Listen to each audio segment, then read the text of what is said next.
안녕하십니까. CTS 시청자 여러분, 저는 용인 시온 순복음교회 섬기고 있는 정봉성 목사입니다. 오늘 성경 말씀 신명기 8장 1절 2절의 말씀을 가지고 나의 나침판이라는 주제로 은혜 나누기를 원합니다. 내 하나님 여호와께서 이 40년 동안에 내게 광야길을 걷게 하신 것을 기억하라. 이는 너를 낮추시고 너를 시험하사 내 마음이 어떠한지 그 명령을 지키는지 지키지 않는지 알려 하심이라. 작가 스티브 도나위에 져서 사막을 건너는 6가지 방법을 읽고 사막의 영적 성품을 배우고자 사하라 사막에 다녀왔습니다.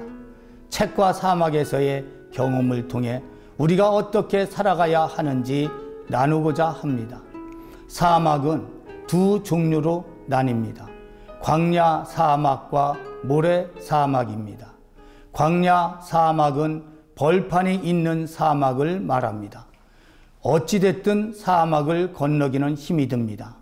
사람들은 인생은 산을 오르는 것이라고 말하지만 사실은 사막을 건너는 것입니다. 산을 오를 때는 꼭대기가 보입니다. 가야 하는 방향을 알 수 있습니다. 하지만 사막은 앞이 보이지 않습니다. 옳게 가고 있는지 알 수 없습니다. 인생을 사막에 비유한다면 이 사막을 어떻게 건너야 하겠습니까? 사막을 건널 때 필요한 것은 나침판입니다. 지도에는 산과 산맥이 표시되어 있습니다. 높낮이도 나와 있습니다. 그러나 사막은 아무런 표시도 없습니다. 사막은 바람이 한번 불면 큰 모래산이 다른 쪽으로 옮겨갑니다. 사막은 항상 변합니다. 지도 표시도 의미가 없습니다. 지도보다 나침판이 중요한 것입니다. 우리에게도 나침판이 필요합니다. 변하지 않는 기준이 있어야 합니다.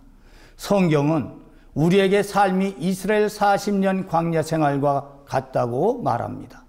따라서 광야의 상황을 잘 알아야 합니다. 밤엔 춥습니다. 낮에는 덥습니다. 광야는 목마른 곳입니다. 다양한 어려움과 문제를 만납니다.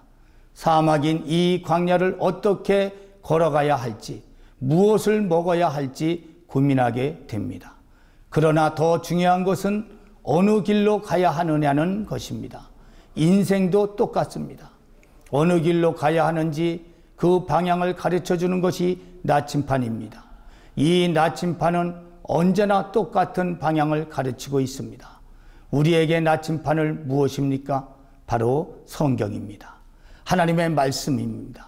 성경은 우리에게 길을 인도하고 있습니다. 말씀 따라 가라고 이야기하고 있습니다.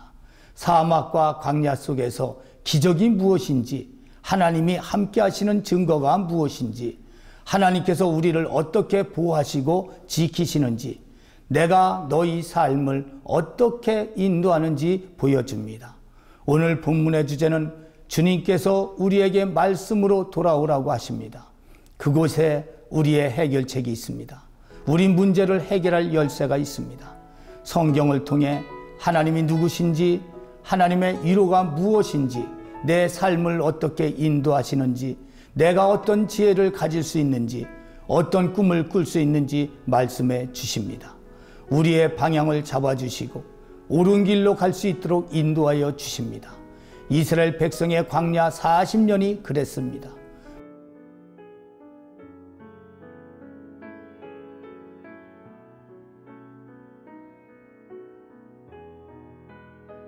모든 것이 부족하다 할지라도 내 느낌과 감정으로 움직이지 말고 말씀 붙잡고 굳게 서십시오. 길을 인도하여 주십니다. 할렐루야.